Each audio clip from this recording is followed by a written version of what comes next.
hello everybody, Ham Solo here, K0FYR. So what I'm going to do is show you how I clean up a HAMRS app application that you use for logging your Parks on the Air and Summits on the Air activations. And so I have two logs that I just made yesterday. I am in Texas. I am sitting in the hotel room, and I am going to show you how I go about cleaning up those logbooks in order for me to submit them to SOTA data and to Parks on the Air, to my K0 guy, that you send your logs to. And so what I mean by cleaning up the app is I'm going to go in there and fix the QSOs, because it doesn't always put all the information in there that I want, especially when I'm operating in a park or on a summit. It won't list the map grid all the time. It won't put the county. It won't do those kind of things. And so if people are let's say, hunting counties, it doesn't always automatically do that, especially when you're activating from a park or a summit. And so I'm going to go in there. I'm going to do it as a live recording of the screen.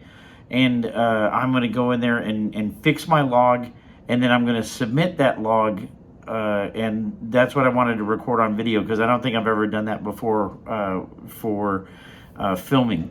And so this is going to be me fixing a summit and a park activation that I did yesterday in Texas, and what I do with those logs before I submit them, and then also how I load them into QRZ and get those QSOs logged into QRZ. And so stay tuned. I appreciate you watching. And hold on just 1 second so I can get to screen view. All right, I'm back. So what I normally do is I'm sitting here with the iPad. I'm going to open up the HAMRS app, and I have it situated right here in my radio little icon area. And so when I click on it, I have two different logbooks from yesterday. So I have the 1 second from the top, that is going to be the park that I did, and then the one at the top is the summit on the other side of the lake. And so let's go to the park one first, and so I'm going to click on it. It's going to open up all the little data fields that you see here. And so you have your running list like always in your entries, and then you have your QSO map tab, which is right here, and then you have your POTA spot tab, which is when there's active spots, right? And so what I'm going to do is open up one of the logs. And so basically I come down to the little gear symbol, and I'm going to open up this log. And this was a park to park. And so KG6LIN, he was in two different parks, and so his name is listed here twice with two different park numbers.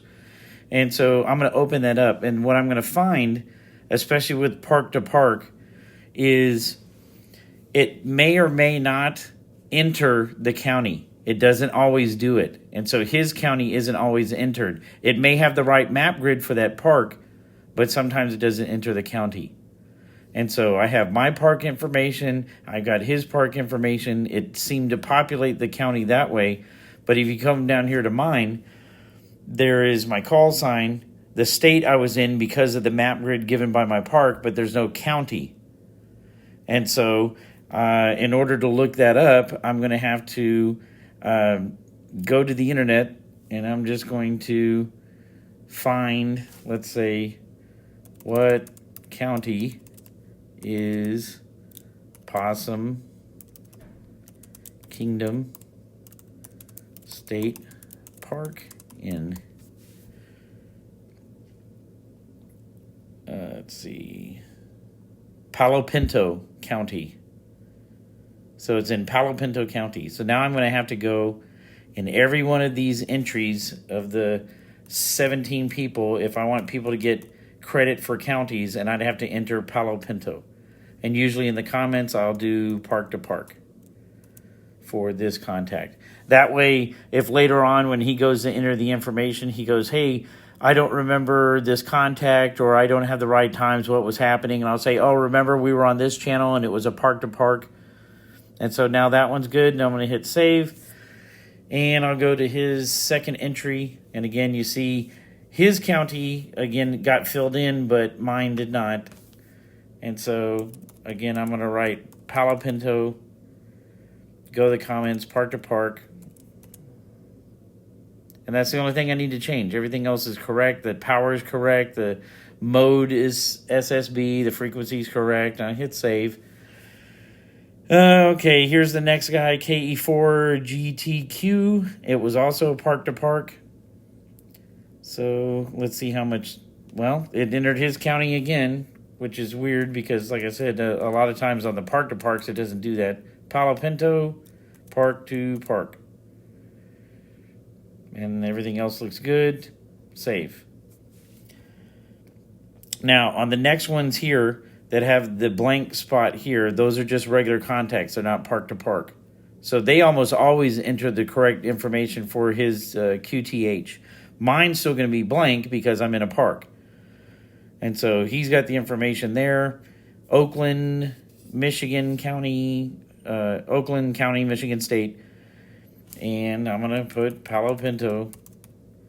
And then in the comments for these, because it's just a normal contact, and I don't put park to park, I'm going to put POTA activation Kilo 3049.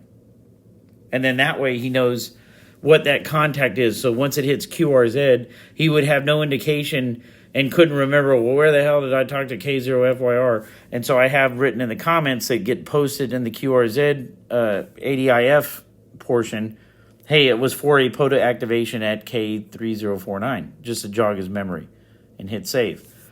And so I'm going to do that for each one of the contacts. Once I get done, then I'm going to go and show you, now that everything is corrected on each one of those, what the map looks like with those corrections. So I'll stop the recording now. I'll finish all those off, and then I'll come back after I finish those 17. All right, so I got them all finished. And so basically all of them now have the corrections in them. I'll even go to this last guy and open it up. And so, again, his county shows, and now my county, Palo Pinto, my comment, POTA activation K3049. And so I have a total of 17 contacts. And when I go to the QSO map, I usually will count all the dots. And so there's 16 dots, and that's because this person in California was at 2 parks, and so he's the 16th and 17th contact, right? And so there's 16 dots. Now I have that log is now finished. And so if I go back to logbooks, what I do in order to submit is I'm going to hit the gear icon right here, and I'm going to export ADI file. And so I click on it, and it says to where, and I'm going to go to save to files, and in my thing I have a SOTA POTA log, and I'll click on save, and you can see the title. I did lose a log once, and so I immediately save it once I finish the activation, and then I just resave and replace the log once I do the corrections. And so that log is now saved. If I go to my email application, and I'm going to do a new email to K0, and I'm going to say POTA activation of Possum Kingdom State Park, Texas. And my guy's name is Jim. Here is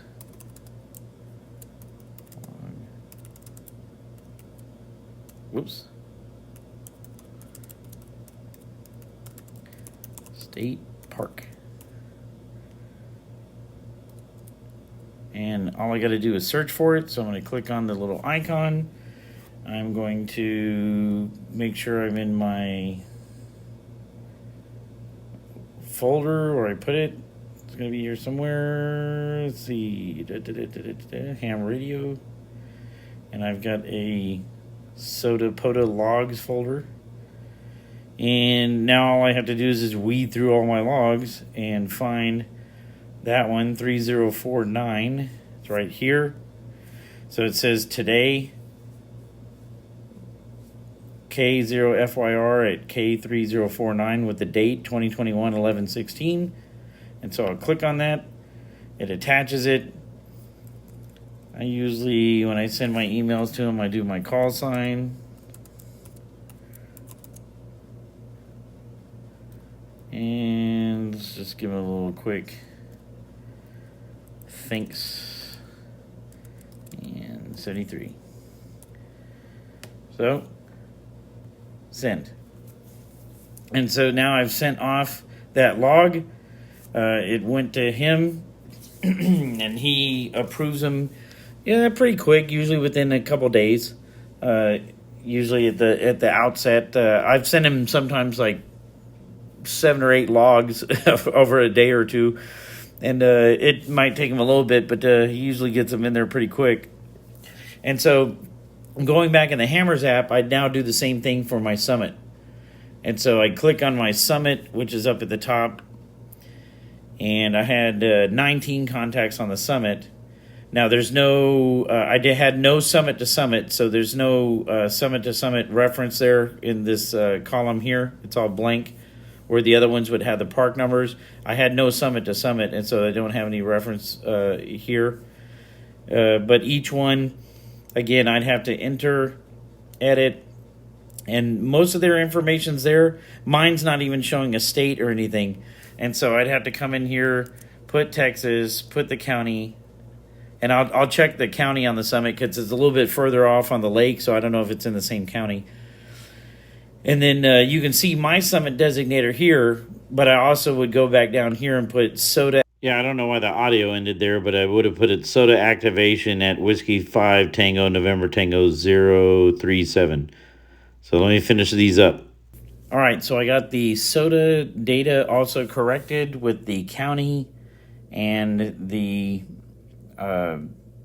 SOTA activation at Whiskey 5 Tango November Tango 037 in the comments section, and the state for each one. I had to put Texas on each one. And so it might be overkill for these logging softwares, but basically now I have my map accurate, and got the 19 contacts. So you see 19 entries right up here, and count all my little dots. That's 19. Now, when I had those activations I did in Texas earlier, I think either October, I think it was beginning of October, I had 125 each day. And so that is very tedious, going in and correcting 125 logs to add your state or your county into each one. And I think that's one thing that I'm wishing that the HAMRS app could take care of, is if I'm in a park or I'm on a summit, add the county and state for where that park or summit is. I understand that some parks or whatever go over 5 or 6 states, let's say the Appalachian Trail, and you don't know where it's going to be at. But for the bulk majority of the rest of it, they're all usually in a county where you have the ability to have it do that, so I don't have to go and individually edit 125 entries. But that's just a thing for me. So now I have this logbook fixed. I'll do the same thing. I'll come up to the little gear icon, and I will export to my folder, save the files into the folder, and of course I have them automatically go to the SOTA POTA log. And so you can see 20 meter SOTA at Whiskey 5 Tango November Tango 037. So I hit save. Again, I have a log that I do right after the activation just to make sure I don't lose it. And now that log is, this one's being done corrected, I'm going to replace the old one. And now I'm going to go and enter the data. And so I'll go to SOTA data. SOTA database, and I'm going to go up here to login,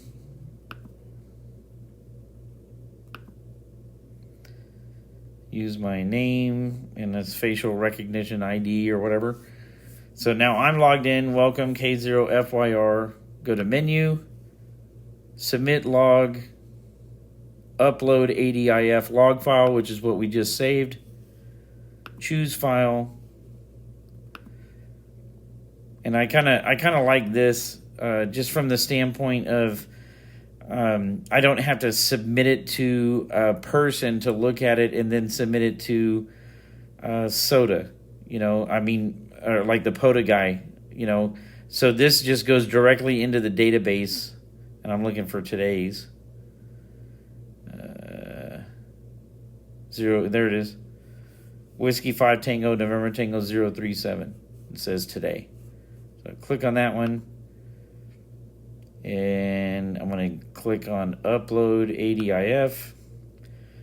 There are my contacts. I just count them to make sure. 1, 2, 3.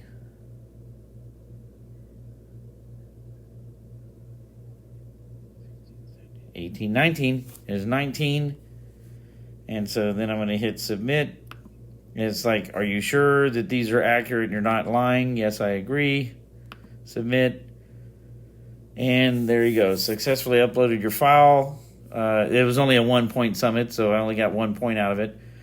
And so, if I want to go and, go in there and look at my previous results, let's see, view results, my results, activator log, and I can see my activations. And so that last one's right down here.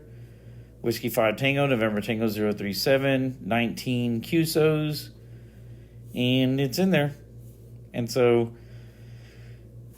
that's a simple way to go in there, edit your log, and submit that using an iPad and the HAMRS app, which I do enjoy quite a bit. And so I appreciate you watching. And again, that's logging software 101 and how to submit both a POTA log and a SOTA log with my corrections to the county and putting the comments section in each one. Now all I need to do is put them on QRZ. And so again, if you want to see that, basically I come in, enter QRZ, and it's going to open up. I'm already logged in, so I don't need to log in separate. So I'll go to my logbook. I will click on, I'm sorry, I don't have the little cursor over there. So I click on this folder, import ADI file, choose file. We'll do the, let's do the POTA first. That was 3049, we said. 3049. There we go. POTA K3049 today. So click on it and click on import ADI file. And it's going to pull all of those in. Hey, congratulations, you pulled them all in. And then I refresh. And basically there are my 17 contacts. 4 Canadas. You can see the little flags. Some people had already entered it into theirs, and so those are already confirmed with the yellow stars. I go in here and I'll click all the ones that I just loaded, and I'm going to hit confirm. And it'll come back and say, oh, those with the yellow stars, 10 of them already confirmed, or how many there is. And that one, go down here to actions, the actions button at the bottom. Request confirmation. Whoa. Continue. 14 records skipped, 2 records successfully requested, and you can check the details. So the already confirmed star ones say already confirmed. There's people that aren't on, that run a QRZ logbook. And so that's kind of the difference in the results there. So I got several that were already confirmed, and I've got, 5 that don't have a logbook. And close.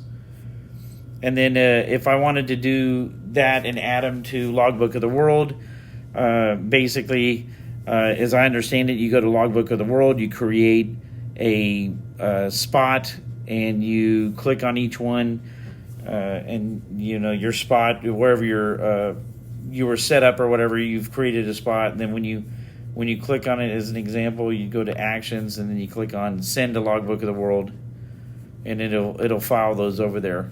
Once you've created your new location in Logbooks of the World for the summit or the park or wherever you're at. And so it's that easy. That's how you load them into QRZ. So hope you enjoyed the video. Thanks a lot. This is K0FYR Ham Solo signing off 73.